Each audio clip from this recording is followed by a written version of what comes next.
Bonjour à tous, ravi de vous retrouver, j'espère que vous allez bien.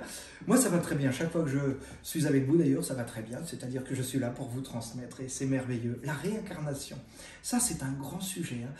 Comment en quelques minutes je vais pouvoir vous transmettre sur la réincarnation? Chose très simple, il ne faut pas parler des heures.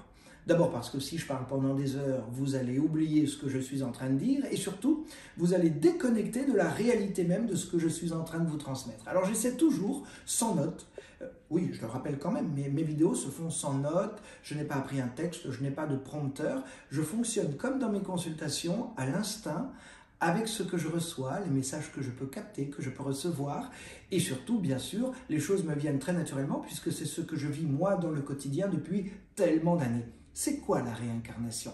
D'abord, est-ce que ça existe, la réincarnation? Eh bien oui, oui, il suffit de regarder toutes les vidéos précédentes que j'ai pu faire pour vous, que j'ai pu transmettre. Effectivement, l'âme, ce qu'on appelle l'âme, c'est-à-dire cette petite boule qui ressemble à un ballon de foot et qui se trouve au-dessus de votre tête, l'âme, c'est un petit peu votre clé USB de vie en vie. La réalité de la réalité, c'est que toutes les âmes sont nées en même temps. Je sais. Je brise peut-être un tabou, ça n'est pas dans l'ordre des choses de dire cela, ce n'est pas écrit dans les livres, vous avez rarement, je pense, vu cela dans une lecture que vous avez pu faire, et pourtant c'est la réalité de ce que moi j'ai reçu. Je vais même vous dire quelque chose. Je ne crois pas qu'on puisse dire « je détiens la vérité ». D'abord, personne ne détient la vérité. Pas plus un médium qu'une autre personne sur cette terre. On détient un bout de vérité, une partie de vérité à travers les messages que l'on reçoit. Mais croyez-vous que je reçoive des messages pour les garder pour moi et pour que je puisse me dire, formidable, j'ai un message, je sais à quoi correspond la réincarnation, youpi youpi, au revoir à la prochaine. Non, si je reçois les messages, c'est pour vous. C'est pour vous transmettre aussi. C'est pour que vous puissiez vous-même être aussi en état de grandir et d'évoluer. Le hasard n'existe pas, vous ne regardez pas cette vidéo par hasard, vous n'allez pas sur mon site internet par hasard, vous venez pas à une journée atelier chez moi par hasard ou à une consultation par hasard, tout a un sens. Et la réincarnation, commençons par le commencement. Toutes les âmes sont nées en même temps. Elles ne sont pas venues toutes sur Terre en même temps, mais elles sont toutes nées en même temps. Je sais ce que vous vous dites, mais c'est pas possible, Fabien, parce que il y a toujours de plus en plus d'êtres humains sur Terre. Eh bien non. Eh bien non, oui, il y a de plus en plus d'êtres humains sur Terre quand on regarde les 50 dernières années, les 100 dernières années, si vous voulez les 200 dernières années. Mais si vous revenez à l'origine de l'origine, c'est une fluctuation permanente. Ce sont, moi j'appelle ça des bigoudis, c'est-à-dire vous voyez l'autoroute, vous passez au-dessus, vous passez en dessous, vous revenez, vous tournez à droite, vous allez à gauche, vous ne savez plus très bien où vous êtes tellement vous tournez. Eh bien c'est ça le monde de la vie, c'est-à-dire que les âmes viennent, repartent, reviennent. Quand il y a des guerres, par exemple, sur Terre, bien sûr, il y a aussi beaucoup de départs. Et il fut des moments dans notre histoire, même s'il faut remonter à très très loin, où il y avait moins d'âmes sur Terre si on compare avec l'origine de la Terre. Et aujourd'hui, on a l'impression qu'il y en a plus. Mais quand vous reviendrez sur Terre dans quelques centaines d'années, ou dans quelques dizaines d'années, une fois que vous aurez terminé cette incarnation, que vous aurez eu le temps dans le monde de l'au-delà de progresser et d'avancer et que vous serez revenu, eh bien vous pourrez vous rendre compte qu'il y a moins d'âmes sur Terre. En fait, parfois il y a plus d'âmes dans le monde de l'au-delà et moins d'âmes sur Terre, parfois il y a plus d'âmes sur Terre et moins d'âmes dans le monde de l'au-delà. Mais c'est un zigzag permanent, si je puis me permettre. Et donc, toutes les âmes sont nées en même temps. Imaginez-vous une seule et unique âme. Que s'est-il passé ? Eh bien, prenez un ciseau et coupez dans l'âme. Il se passe quoi? Eh bien, des petits bouts d'âme. C'est nous. C'est nous. On est là, on est venu, on a été créé pour s'inventer, pour se réinventer. À travers le Créateur, on peut l'appeler ainsi. C'est-à-dire que nous sommes tous un petit bout du Créateur et le Créateur est nous également. Donc nous ne formons qu'un, nous ne faisons qu'un. Et le but, c'est de partir d'un point d'amour, car nous sommes tous dans une perfection incroyable. Nous sommes tous nés d'une perfection. Oh, pas dans notre incarnation actuelle, non, mais dans la première incarnation, à l'origine de l'origine. On était parfait, on était dans cette perfection. Et c'est pour éloigner cette perfection que la Terre a été créée, qu'on a pu venir sur cette Terre. Parce que sur Terre, c'est la récréation, c'est l'école maternelle, c'est le b.a.-ba du b.a.-ba. C'est là qu'on fait des erreurs. Comme un petit bébé, comme un petit enfant, il tombe, il pleure, il se relève, il repart. Eh bien nous c'est pareil, de vie en vie, on tombe, on chute, on se trompe, on recommence. Donc la Terre est une école maternelle.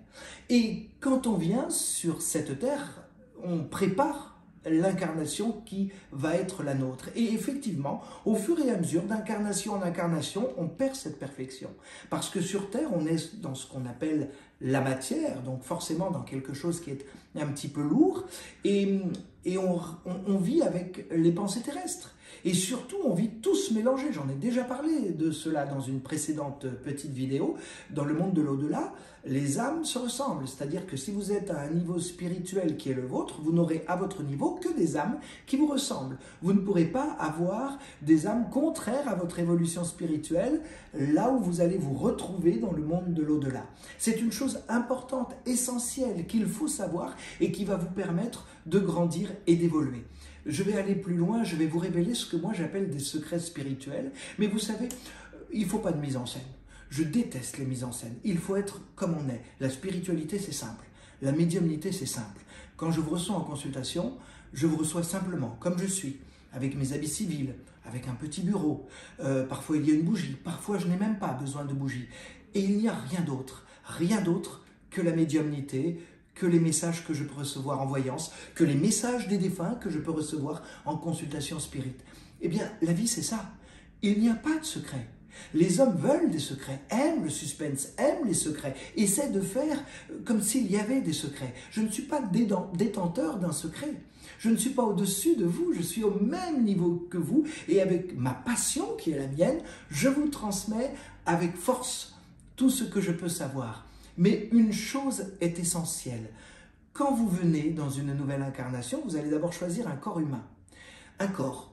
Pourquoi? Parce que ce corps, il va correspondre à ce que vous devez vivre dans votre incarnation. Vous allez choisir si vous allez être un homme ou une femme. Vous voyez, ça n'a finalement pas beaucoup d'importance d'être un homme ou une femme. Tout va dépendre de ce que vous devez vivre dans votre incarnation. Ensuite, vous allez choisir vos parents. Ce n'est pas facile.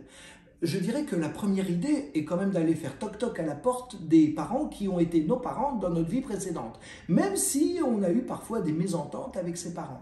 Mais attention, il faut que tout le monde soit d'accord pour réécrire le scénario de sa future incarnation. Il faut que tout le monde soit d'accord.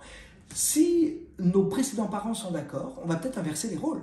Si vous étiez enfant dans votre vie incarnée précédente, vous allez peut-être vouloir être le papa ou la maman dans cette vie qui arrive, ou alors à nouveau prendre votre place avec votre rôle d'enfant. Tout dépendra de votre incarnation, de ce que vous devrez comprendre, de ce que vous devez vivre dans cette nouvelle incarnation. Ensuite, vous allez choisir où vivre, dans quel pays vivre. Non pas pour vous faire plaisir ou pour vous créer une terreur, mais simplement, là encore, uniquement pour votre évolution et encore pour votre évolution. Je n'ai que ce mot à la bouche parce que la réincarnation, ce n'est fait que pour l'évolution. Si vous pensez que vous venez sur Terre en vous disant « Ah ben moi j'ai envie de venir sur Terre pour passer un bon moment et ne vivre que des moments heureux », restez plutôt dans le monde de l'au-delà, parce que la venue sur Terre n'est pas faite pour que vous soyez heureux. Tant mieux si vous l'êtes de temps en temps. On l'est tous un petit peu de temps en temps, ça fait du bien, on respire, bon, c'est merveilleux. Mais le but de la vie, c'est les épreuves. Car ce n'est qu'à travers les épreuves qu'on comprend, qu'on avance, qu'on évolue et qu'on grandit. Et c'est pour cette raison que j'ai pour habitude de dire que tout est à sa place et qu'il n'y a pas de hasard et que malgré les apparences, il n'y a pas d'injustice. Oui, sur le moment, je le comprends. Quand on vit quelque chose qu'on n'a pas envie de vivre, qui nous fait souffrir, alors on le vit comme une injustice. Mais c'est une injustice terrestre. Dans la réalité, quand vous serez rentré à la maison, quand vous serez retourné dans le monde de l'au-delà, vous comprendrez le pourquoi de l'épreuve, le pourquoi de la souffrance que vous avez eue et vous verrez que ce n'était pas une injustice, mais souvent une forme de boomerang spirituel, juste pour remettre les choses à leur place et clôturer un chapitre. Il faut toujours clôturer les chapitres dans la vie avant d'ouvrir de nouveaux chapitres. Ça, c'est une chose importante. Quand vous avez fait tout ce processus de préparation pour venir sur Terre, vous préparez l'incarnation. Vous allez voir ce que j'appelle le sage. Le sage, c'est un petit peu le père du monde de l'au-delà. Mais le père réel que vous allez pouvoir côtoyer vraiment à côté de vous. Et vous allez lui dire, bon, voilà ce que j'ai vécu dans mon incarnation précédente, ça, j'ai pas aimé le vivre. Et là, le père, c'est-à-dire le sage, va peut-être vous dire, oui, mais tu n'as pas compris ce que tu as vécu. Alors il faut le revivre. Ouh là là. Et tant qu'on ne comprend pas, on le revit et on le revivra jusqu'à la compréhension. Et vos épreuves sur terre, si vous ne les comprenez pas, si vous ne les acceptez pas, vous les revivrez autant de fois qu'il faut pour que vous puissiez les comprendre et les accepter. Quand vous vivez un drame dans la vie, quand vous vivez une mauvaise nouvelle, ça arrive à tout le monde bien sûr, vous ne pouvez pas contrôler cela, mais vous pouvez contrôler vos émotions. Si vous décidez que la mort n'existe pas, ce qui est la réalité de la vie, à partir de là, vous n'aurez pas peur. Je dirais même que vous n'allez pas vivre avec la même émotion l'épreuve ou la mauvaise nouvelle qui vient vous percuter à ce moment-là. Vous aurez presque même envie de dire « Bon, je dois le vivre, alors je vais l'accepter. » Et le mieux encore est de l'accepter avec le sourire. Je sais, c'est pas facile, hein. Pour moi le premier, pour tout le monde, hein. C'est difficile. Mais il faut tendre vers ça. Il faut aller vers ça. Car si vous agissez ainsi, l'épreuve que vous vivez, c'est terminé. Vous refermez le chapitre, plus jamais vous ne revivrez ce genre d'épreuve ou ce genre de souffrance. Si vous ne l'acceptez pas, si vous maudissez la terre entière, si vous vous dites que vous êtes né sous une mauvaise étoile, que c'est injuste, que bien sûr il n'y a aucun Dieu qui peut exister, puisque sinon vous ne pourriez pas vivre ce que vous êtes en train de vivre, malheureusement, je dirais échec. Et dans ce cas, vous allez revivre l'épreuve ou la souffrance. Et encore, et ainsi de suite, jusqu'à compréhension pour refermer ce chapitre. Et donc, avec ce sage, avec ce père, vous mettez en place votre incarnation, vos différentes rencontres, votre vie amoureuse, les enfants éventuels que vous aurez, mais il faut que cela, bien sûr, ait un sens. Tout est planifié, tout est préparé. J'appelle cela les grandes lignes de la vie, celles que moi je capte quand vous venez me voir dans une consultation de voyance. Bon, c'est vrai que je ne capte pas que les grandes lignes de la vie. Moi, j'adore fouiller, comme je dis, et aller dans le quotidien, ça m'intéresse beaucoup aussi en voyance. Mais c'est ainsi que se prépare l'incarnation. Et puis, une fois que ceci est prêt, moi j'appelle ça la liste de courses. Hein. On a fait la liste de tout ce qu'on doit faire dans cette vie, on répertorie les choses, on se prépare. Vous savez, comme sur Terre, quand vous partez en vacances, vous préparez vos affaires, la petite valise, puis des fois il y a un petit peu le stress du départ. La nuit d'avant, on ne dort pas très bien parce qu'on se lève tôt, on a peur de rater le réveil. Vous connaissez ça, tout le monde vit ça, tout le monde a vécu ça. Eh bien, quand vous revenez sur Terre, c'est ce que vous vivez. Il y a un stress quand même, une petite appréhension. Oh là là, je dois revenir dans un corps, on va être tout étriqué, je dois vivre des choses, il y a des épreuves, des choses m'attendent, mais aussi des choses merveilleuses. Et à partir de là, la vie recommence. Bien sûr, il y aura encore beaucoup à dire, mais je vous invite à me suivre et je vous promets que je reviendrai vous parler encore de la réincarnation et de bien d'autres choses. Mais en tout cas, voilà l'aspect principal de la réincarnation et les messages aujourd'hui que je voulais vous transmettre à ce sujet. Je vous remercie, c'était vraiment un bonheur, un plaisir pour moi et je vous dis à très bientôt pour une nouvelle vidéo.